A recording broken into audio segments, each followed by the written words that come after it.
estamos cogiendo el dinero prestado, lo estamos tirando a la basura. ¿A qué responde eso? Es decir, le vamos a pagar más y mejor a los profesores. Yo estoy de acuerdo. Ahora bien, tú tienes que rendir, tú tienes que dar frutos, porque si yo en el sector privado no doy frutos, me cancelan. Entonces, esa es la lógica.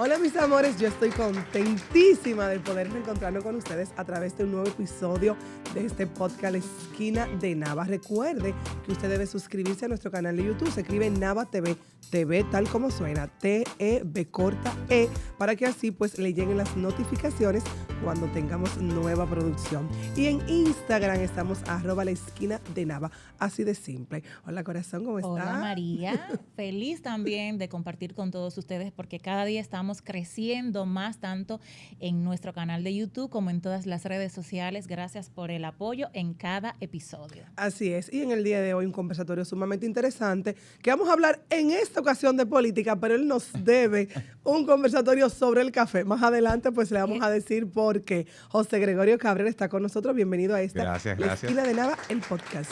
Es así, ¿no? Les agradezco la invitación, me siento de verdad que muy cómodo con ustedes. Y sí, pero podemos hablar de todo un poco, ¿eh? Podemos hablar de café, podemos hablar de política. Café, es empresario, abogado, comunicador y ahora precandidato a diputado por la circunscripción número 1 del Distrito Nacional. Así es. Todo un proyecto político novedoso. Cuéntanos cómo das el paso a la política ya en lleno. Mira, la verdad es que yo siempre he estado desde muy joven vinculado al quehacer político y de hecho vengo de una familia, nací en una familia muy política. Mi familia materna, yo crecí escuchando y movilizando. De hecho, mi abuela en su momento incluso fue exiliada del régimen de Trujillo porque ella y su esposo se involucraron en el movimiento 14 de junio. Y nada, uno creció viendo ese activismo político en todo momento. Y ya en mi primera juventud, a través de lo que era nuestro partido, el Partido de la Liberación Dominicana, pues me integré desde muy joven y ahí hice vida política, pero la verdad es que nunca había pensado o nunca había intentado hacerlo desde la perspectiva del candidato, sino que siempre desde la parte profesional. Mi área profesional es el derecho y la comunicación y siempre había pues acompañado a los compañeros, a mi partido, en los diferentes procesos. Sin embargo, en esta coyuntura, mucha gente empezó a preguntarme precisamente cuándo tú vas a dar el paso, porque hay que reconocer que a veces es más fácil trabajar y construir desde el backstage y es más fácil criticar y señalar lo que está mal y aportar, que dar el paso y construir. Y en mi caso, mi mayor incentivo son mis hijos, es mi familia. Y yo quisiera poder aportar a que nosotros sigamos construyendo el país que le queremos dejar a ellos. Así es. Uno que ha tenido la oportunidad de visitar otros países, a veces uno dice, ¿y por qué yo no puedo tener esto en mi país? ¿Por qué esta tranquilidad no puedo vivirla? El régimen de consecuencias, exactamente. Seguridad. Y siempre es una conversación que surge, porque al final no vale de mucho que nosotros logremos construir una economía en el hogar, una economía privada, si no la podemos disfrutar con tranquilidad.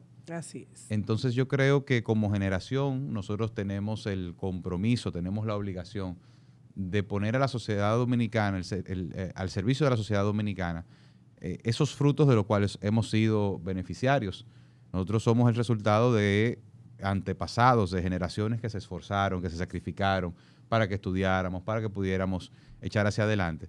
Y creo que mal haríamos si nosotros de alguna forma u otra no aportamos eso en la mesa, para que podamos darle la vuelta a las cosas que van mal y que podamos seguir viviendo en nuestro país, que al final es lo que queremos. Así es. Mira, algo que me llamó muchísimo la atención cuando estaba leyendo parte de tu biografía es que pretendes, si llega, y así creo que va a ser, porque tienen buenas intenciones, a ser diputado de la República, es una ley o una reforma a la parte de la educación, a la ley de educación, ¿verdad que sí?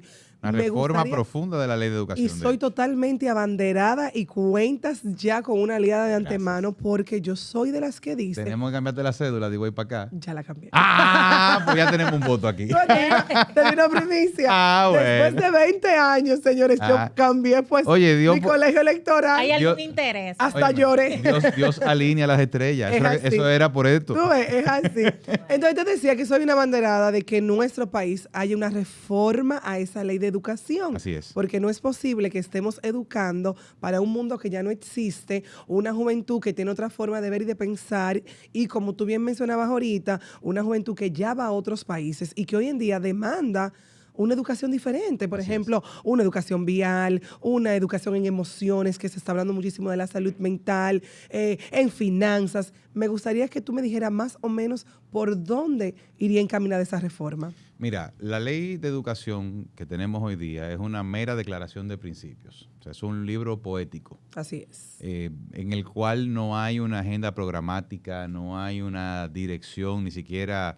digamos que filosófica de cuál es el tipo de educación que nosotros queremos darle a nuestros hijos.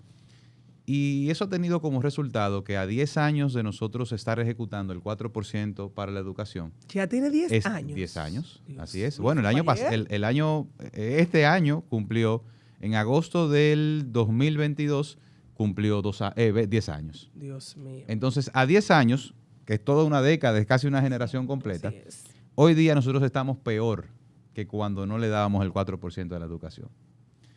Para que ustedes tengan una idea en términos numéricos, el 4% de la educación, que está atado al Producto Interno Bruto, no al presupuesto de la nación, representa el 26% de los ingresos del gobierno, del Estado Dominicano. Es decir, por cada 100 pesos que el gobierno, en representación del Estado completo, recibe, 26 van exclusivamente a educación.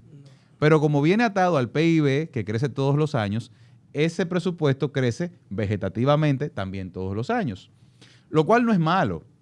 Al contrario. El problema es cómo invertimos ese dinero. O sea, el uso que se le está dando. El uso que se le da a este dinero. ¿Es que la estructura nunca ha funcionado en la forma en que se ha distribuido ese dinero? No es que yo lo entienda, es que los resultados están ahí. Es que nosotros hoy estamos en los últimos lugares de las evaluaciones PISA, que es un sistema estandarizado global. Y de hecho, perdóname que te interrumpa, en estos días salió que justamente en el último año, como que tú sacar de la analfabetización a una persona nos estaba costando 15 veces más, algo así. Bueno, no solamente eso, sino que retrasamos en casi creo que era un 18, un 28%, no recuerdo el porcentaje que se publicó, del ritmo que llevábamos de alfabetización, no solamente no ha crecido, sino que ha decrecido cuando tenemos más dinero disponible para ese rubro. Y más recursos tecnológicos. Entonces, actualizados. Al final, ¿qué es lo que yo estoy proponiendo? Y para esta propuesta, no es que a mí me sale de la cabeza y que yo amanecí un día inspirado, sino que es el resultado. Sí, no, porque hay gente que tú lo oyes hablando y parece como que son unos mesías.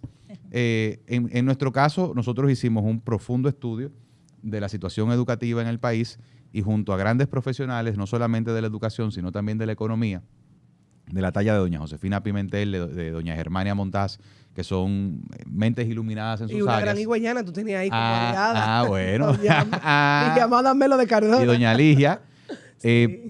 Establecimos los parámetros de cuál era la educación que se estaba dando en el resto del mundo y cuál era la educación a la que nosotros debemos aspirar. Y de ahí salimos con una serie de propuestas que incluye, por ejemplo, el establecimiento de topes de gastos porcentuales por cada uno de los rubros que se deben invertir. ¿A qué me refiero?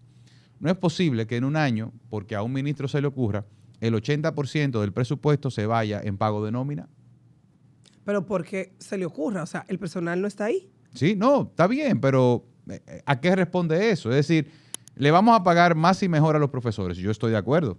Ahora bien, tú tienes que rendir, tú tienes que dar frutos, sí, claro. Porque si yo en el sector privado no doy frutos, me cancelan.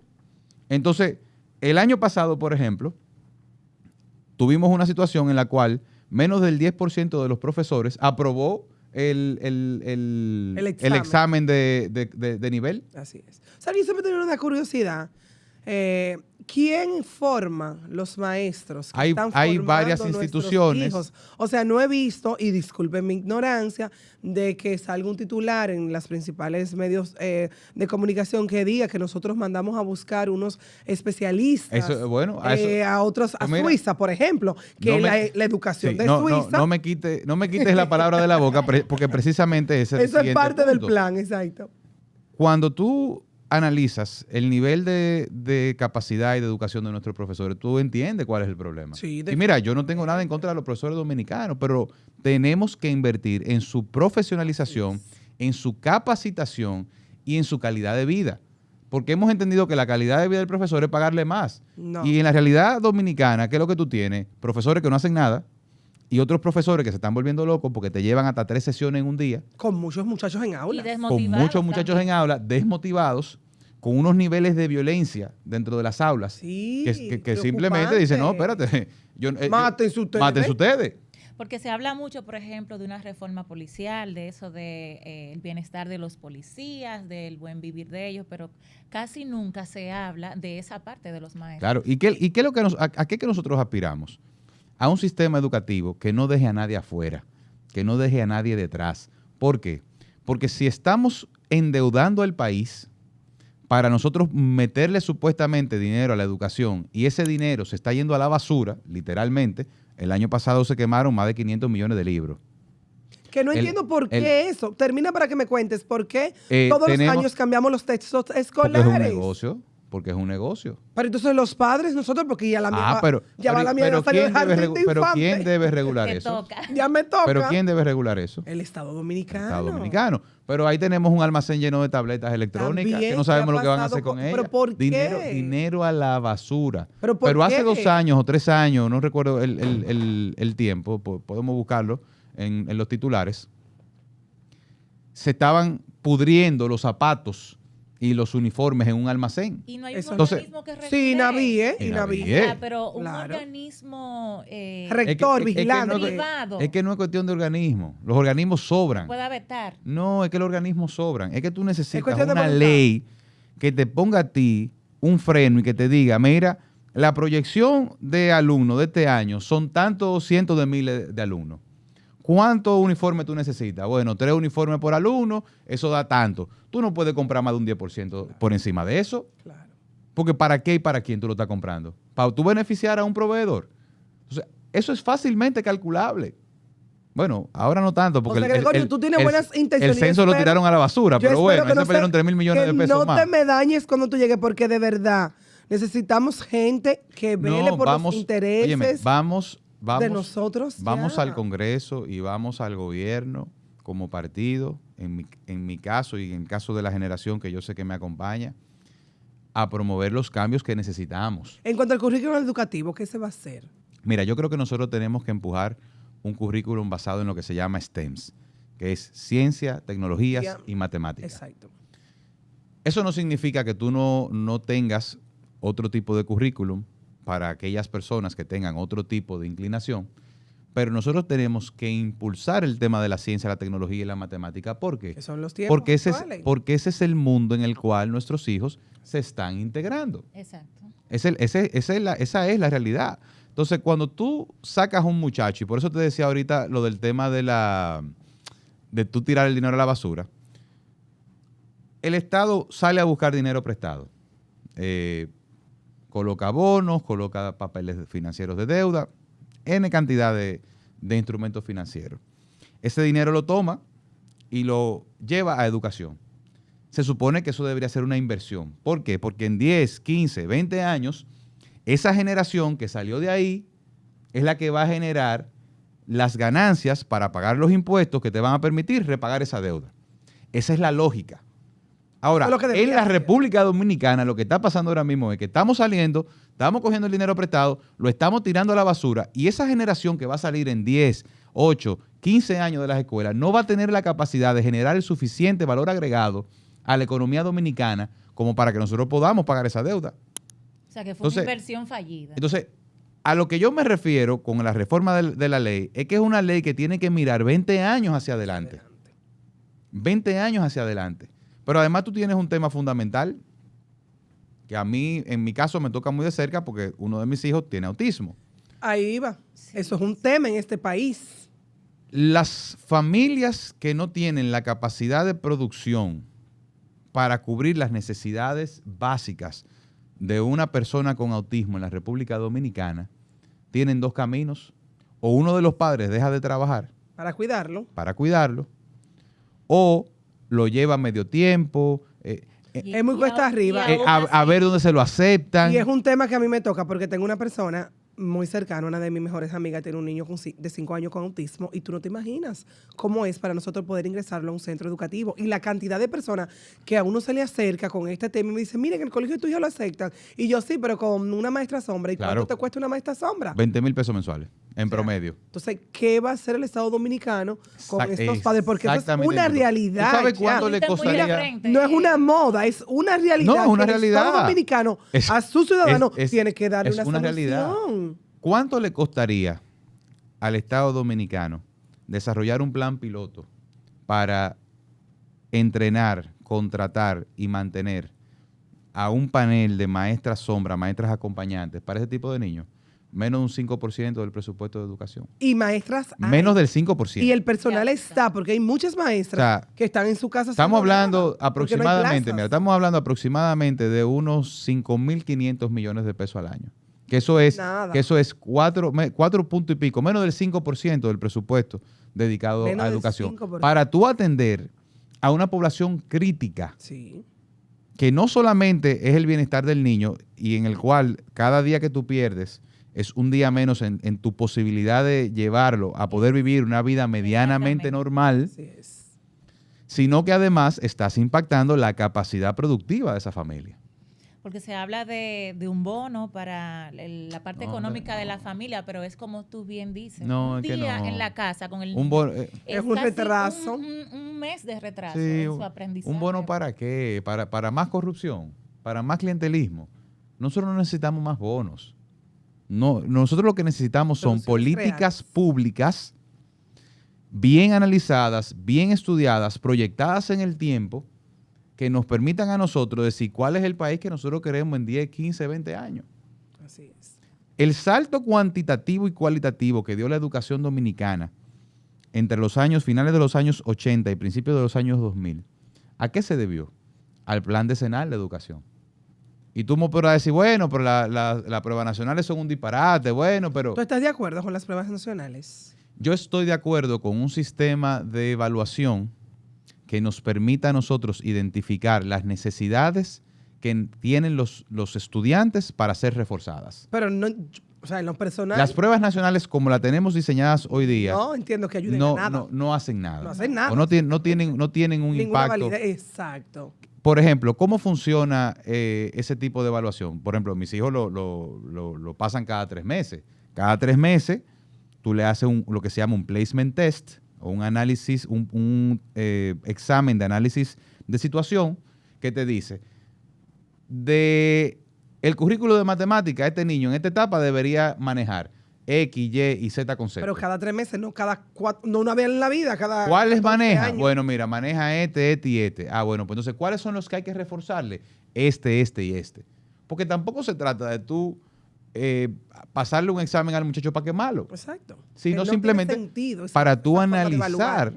qué es lo que al niño le hace falta por desarrollar y que tú lo acompañes en ese Ven desarrollo. acá, Exacto. ¿en qué quedó el tema de si se iba a pagar o no reinscripción en los colegios? Bueno, eso... ¿En qué ese, quedó? Porque ese- yo la pagué igualita. No, es otro tema ¿Y más. en Le qué cambiaron, quedó? no, le cambiaron el nombre. No, nosotros no. A mí me lo cobraron inscripción y punto. No, le cambiaron el nombre. Bonificación, porque ¿verdad? todo es un bono. Pero en el colegio Ya- que estudiaran tus hijos le pusieron otro Sí, nombre. le pusieron otro nombre, pago de bono familiar, una cosa así, yo creo que fue que sabía le era por pasaron. ahí, No. por Pero un mira, bono. al final, es que al Qué final cosa. es muy difícil tú poder regular un negocio privado. Lo que tú tienes que, como Estado, hacer es eliminar la necesidad de que ese sea un negocio privado. Y no había una excepción de impuestos a los colegios con el tema de que si no cobraban la reinscripción o algo Mira, así. ¿No iba por ahí? De hecho, los colegios entiendo que tienen una estructura fiscal distinta. Sí, sí. Y las universidades también.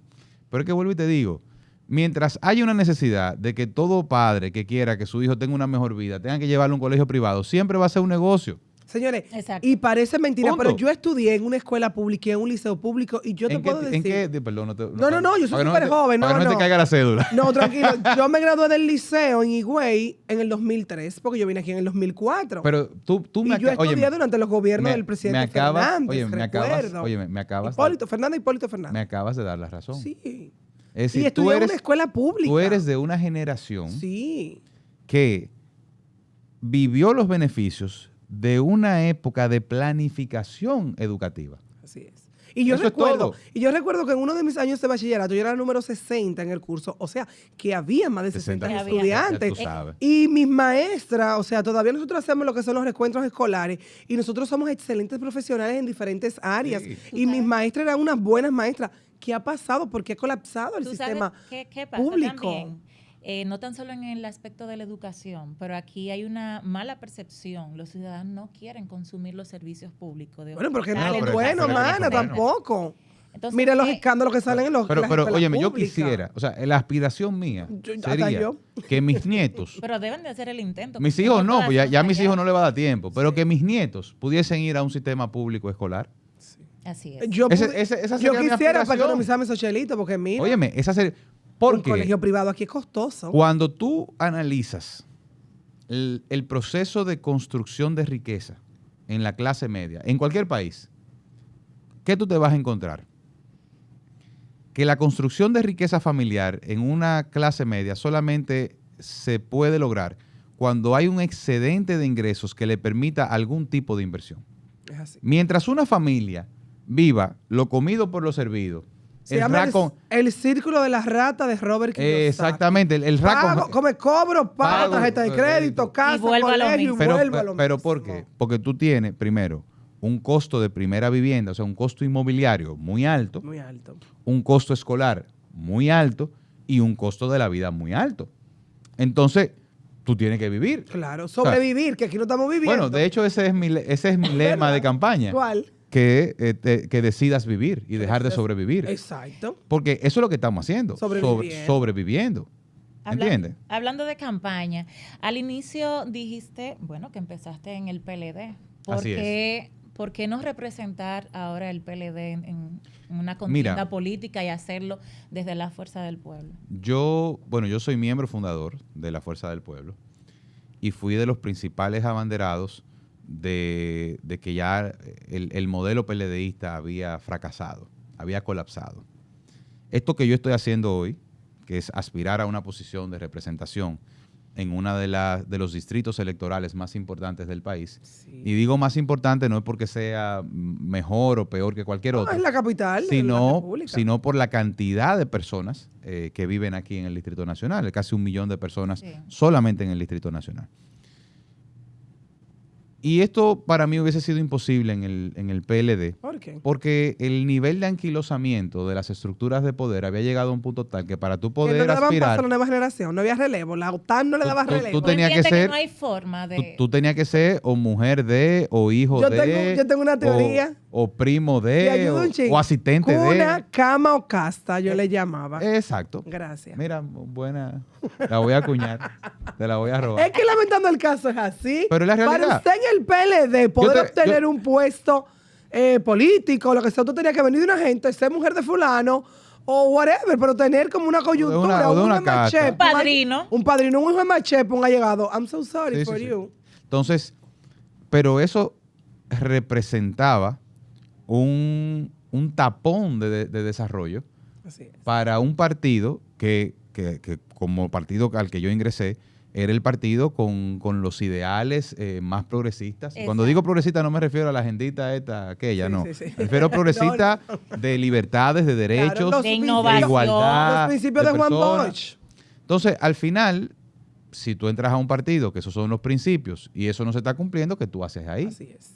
Por lo menos esa era mi posición. Además, yo entiendo que el proceso político que terminó de forzar esa división estaba íntimamente vinculado al hecho de que hubo un grupo de personas que duraron tanto tiempo desconectados del pueblo que ya no podían entender lo que le pasaba al pueblo dominicano. O sea, cuando tú tienes una persona Que no miraban que afuera. durante 16 años se le olvidaba de qué lado era que se le echaba gasolina al vehículo en el que ellos andaban. Uy. Es que tú no puedes representar lo que tú no conoces. Entonces, cuando tú tienes un tiempo tan largo sin tú padecer lo que vive el otro, ya tú no lo puedes representar. No puedes, no tienes cómo. Es humanamente imposible. Pero se habla de una alianza Fuerza del Exacto. Pueblo PLD. ¿Tú apoyarías? Inclusive Domingo Contreras dijo esta mañana en una intervención que pude observar que el PLD siempre ganó con alianzas. Sí, eso y es correcto. que no se puede El PLD descartar. nunca ganó solo. Por eso, y que no se puede Pero es que descartar una alianza PLD Fuerza del Pueblo. Pero el tema de las alianzas son cosas distintas. Y te voy a explicar por qué. Pero tú no te puedes aliar, perdóname que te interrumpa, a algo donde tú saliste por lo que tú no estabas de acuerdo. Mira, lo que yo no favorecería es una alianza absoluta. Porque también, como te digo una cosa, te digo la otra. En el PLD hay mucha gente buena y mucha gente joven preparada y mucha gente capacitada y mucha gente con deseo, como lo tengo yo, de aportar, de hacer las cosas distintas. O sea, eso de lo que yo te estoy hablando, no necesariamente... Eso era la OTAN, esa era la famosa OTAN. Eso era un grupo de gente muy específico que se hizo con el control del poder y lamentablemente no lo quería soltar. Pero cuando tú te vas a la base del partido y a los niveles medios del partido, óyeme, es que el PLD es una cantera de personas con talento, como lo es también la Fuerza del Pueblo, pero también como lo es el PRM. En el PRM hay muchísima gente buena. Mucha gente buena. Y en este gobierno hay muchísimos funcionarios buenos. Así es. ¿Y cómo valora esta gestión del Lo presidente que pasa es que hay unos que son tan malos que opacan a los que son buenos. Es verdad. ¿Cómo tú la valoras el cambio? Yo creo que el problema de este gobierno es que las expectativas que cifró fueron tan altas que ante la imposibilidad de cumplir hasta con las cosas más básicas, ha generado un nivel de decepción en el pueblo dominicano, que es lo que ustedes ven en las encuestas que no son manipuladas, porque hay de todo. La realidad es que los dominicanos esperábamos otra cosa, precisamente por venir de donde veníamos. ¿Y no entiendes tú que los factores que han incidido, como por ejemplo el COVID-19, la guerra Rusia-Ucrania, ya van 3 años, María. Sí, pero seguimos todavía. Queda pero el residuo. 3 años y pico ya, vamos para 4. Porque, por ejemplo... Entonces, ¿cuánto que le vamos a dar para que lo resuelva? ¿Ellos 12. quieren 4 más? 12. No, ellos quieren 4 más. No, es que, óyeme, es que cuando tú vas a hacer un buen gobierno, las señales se muestran desde el primer día. Cuando Leonel Fernández volvió al gobierno en el 2004, lo hizo en la peor crisis económica que se conocía en este país de los años 90. Y antes de un año ya nosotros estábamos encaminados por donde teníamos que estar encaminados. ¿Qué puedes tú decir? En el 2008, nosotros enfrentamos la peor crisis financiera global, sí, que lo que pasó en pandemia no es ni una cuarta parte del descalabro financiero que se estaba viviendo en el mundo por la crisis financiera de Estados Unidos. Y nosotros salimos a flote. Lo que pasa es que cuando tú sabes para dónde tú vas y cuando tú sabes cuáles son las estrategias y las políticas públicas que hay que implementar, las cosas funcionan. Hoy nosotros estamos tomando prestado más que nunca. Por primera vez en más de 16 años, aquí se está violentando la ley de crédito público. Nosotros estamos cogiendo dinero prestado para el gasto corriente. Sí, aquí se está cogiendo préstamo para financiar los gastos del gobierno. Eso teníamos casi 20 años que eso no se veía. Desde que se aprobó la ley de crédito público. ¿Y entiendes tú que si llega el presidente Fernández a ser presidente de la República en el 2024, estas cosas que tú mencionas pudieran menguar? Partiendo de que va a encontrar, definitivamente se van a redireccionar. De lo que va a encontrar por todo lo que está pasando. Definitivamente se van a redireccionar. Presidente Fernández tiene no solamente la capacidad y la experiencia, sino también las relaciones internacionales que necesitamos para nosotros salir a resolver los problemas de la República Dominicana. ¿Y por qué yo te digo salir a resolver los problemas de la República Dominicana? Porque desde el principio, el presidente Fernández, desde que empezó todo el tema de la pandemia y los efectos económicos de la misma, él decía, es que esto es un problema que nosotros no lo podemos resolver solo. Sí, así. No lo podemos resolver solo. Pero si a eso tú le agregas otra serie de temas que están ahí y que no son un secreto para nadie, como es el tema del gasto en salud pública para las parturientas haitianas, que anda por los 10,000 millones de pesos al año, la mitad de lo que podríamos utilizar para las maestras sombra de la que hablábamos ahorita.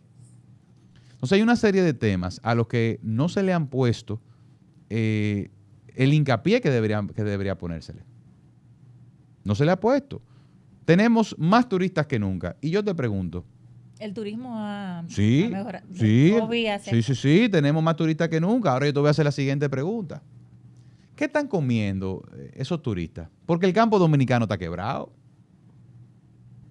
O sea, los productores, los porcicultores del Cibao Central están trancados, cerrados. ¿Y por qué está Los ganaderos están peor que nunca, pero eso es un tema que yo no lo estoy diciendo porque hoy el presidente, o ayer, no recuerdo qué día fue, el presidente decía, por cada mentira le vamos a responder con 3 verdades. Sí. Pero las verdades son ellos mismos que la están diciendo. ¿Por qué? Porque el reporte del estado de la economía del 2022, que lo emite el Ministerio de Economía y Planificación, te dice que la Dirección General de Impuestos Internos reportó un decrecimiento de casi un 9% de las ventas de productos agrícolas en la República Dominicana el año pasado. Pero no es que no creció, no es que se quedaron igual, es que perdimos casi un 9% de las ventas de productos agrícolas. En un momento... ¿Tú crees que se deba a eso? Bueno, a que nosotros, como país, abandonamos el campo dominicano, abrimos las puertas de las importaciones y a los productores dominicanos se lo está llevando quien lo trajo. Pero vuelvo y digo, eso está ahí en los reportes que el mismo gobierno emite. Lo que pasa es que a veces se hacen discursos partiendo de la idea de que ningún dominicano lee. Aquí habemos dominicanos que leemos y que escudriñamos. Y por eso, para hablar mentira y comer pescado hay que tener mucho cuidado. No solamente tú decides que por cada una te vamos a responder con 3. No, eso no es así. En los gobiernos de Danilo Medina se le dio mucha prioridad al campo. Eso es así. Entonces, ¿qué hay que propone reconocerlo. Leonel Fernández? Mira, el plan de gobierno del presidente Fernández en ese sentido, aunque ya todavía no es público y la Secretaría de Asuntos Agrícolas del partido sé que lo está trabajando. ¿Quién la dirige? ¿Chío Jiménez? No. No, la dirige... Pero nada, sí, bueno, cuando no llegue, ahí te lo mencionamos. Ahorita te digo. Hemos estado discutiendo varios temas y, de hecho, parte de mi propuesta congresional es una ley de redimensionamiento, de relanzamiento de la industria agrícola dominicana. ¿Por qué te interesa ese sector? Porque cuando tú le preguntas a los dominicanos del Distrito Nacional de la circunscripción número 1, ¿cuál es su principal problema? Todos te dicen lo mismo, el costo de la vida. Y el costo de la vida está fundamentalmente compuesto por el costo de la comida. Y el costo de la comida está como está hoy día, porque nosotros no hemos tenido como gobierno, y digo nosotros porque al final el gobierno es todo lo dominicano, claro, no hemos tenido la previsión de nosotros ir al rescate de los productores dominicanos. Es como cuando la gente te dice, que no estoy comiendo plátano porque está muy caro, donde somos productores. ¿Entiendes? Entonces, yo digo, si bien es cierto que en el Distrito Nacional y en la circunscripción número 1 no se siembra vegetales, no se produce carne, ni se produce huevo, pero sí se comen y se consumen.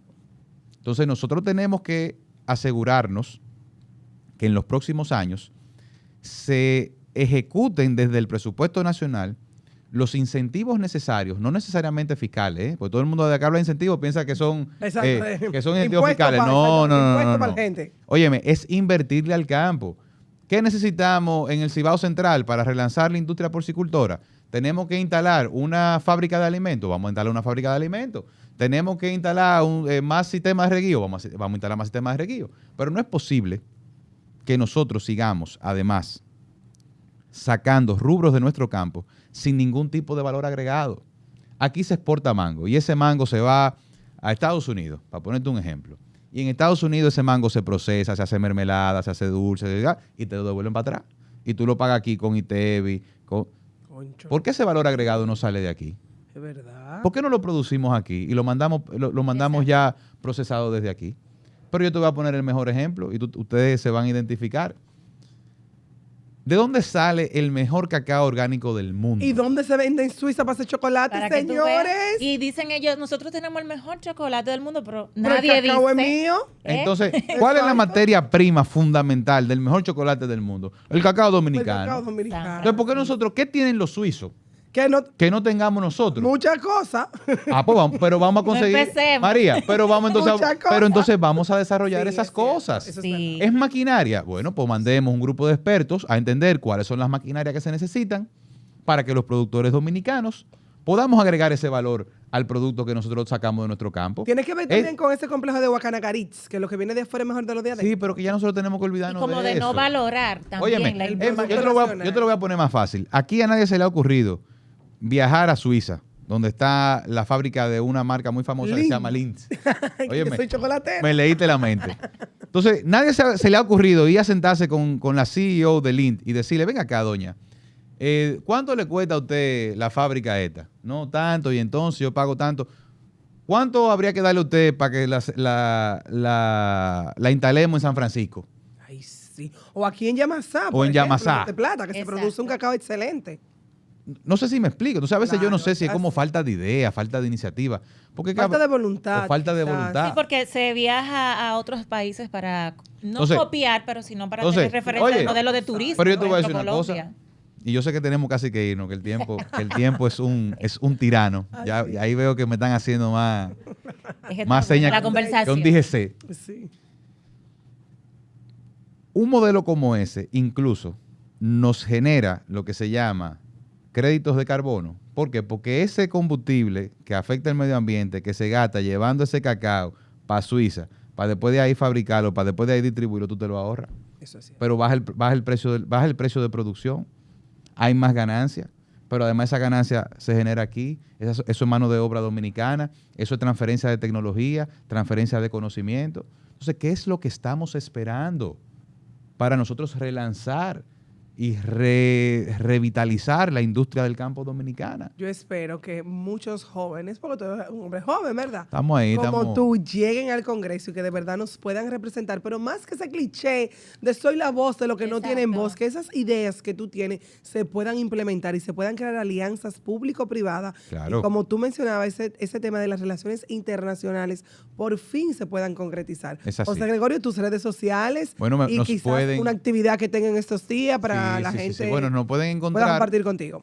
Yo manejo mis redes personales. Eso es interesante. Yo no creé nuevas redes porque yo Espero creo que siga así. no, es que yo soy lo que Y soy. que responda. Sí, sí, sí. No, y respondo yo. Exacto. Tenemos un equipo que nos ayuda con toda la construcción fotos y de las las cosas. fotos y eso, pero yo trato en la medida de lo posible de responder yo los mensajes para poder tener ese contacto directo con la gente. En todas las redes sociales me pueden encontrar como José G. Cabrera C. José Gregorio Cabrera Cuello, José G. Cabrera C. Y también a través de nuestra página web, josegregoriodiputado.com, ahí tenemos toda la información de la campaña, nuestras propuestas, la agenda, ahí pueden ver las actividades que tenemos, pueden unirse como voluntarios a nuestra campaña. Somos una de las primeras campañas del país que está netamente empujada por voluntarios.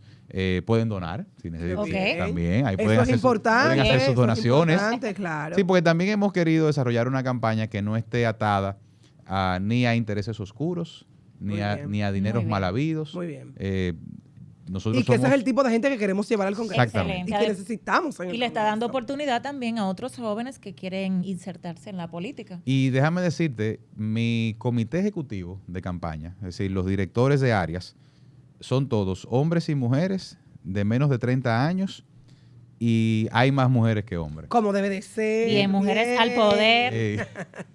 Yo me declaro un ente civil subyugado Qué del bueno. poder Gobernado femenino. por las mujeres. Me gusta eso. Esta José conversación Gregorio, gracias. hay que hacerle una segunda parte definitivamente. Sí, gracias. Entre el café y esas propuestas que sé que hay más y más que conversar contigo, José Gregorio. Gracias.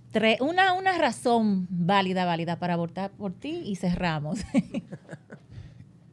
Eso siempre es muy difícil hablar de uno mismo, pero la razón fundamental es porque tengo la capacidad, la preparación, la experiencia y sobre todo un plan muy claro y realizable para llevar soluciones tangibles y realizables a las principales necesidades de nuestra gente. Ahí está. Gracias a Gracias. ustedes, José Gregorio, una vez más. Muchísimas gracias. Recuerde la esquina de Nava en Instagram y Nava TV en YouTube. Nos vemos en el próximo episodio. Bye.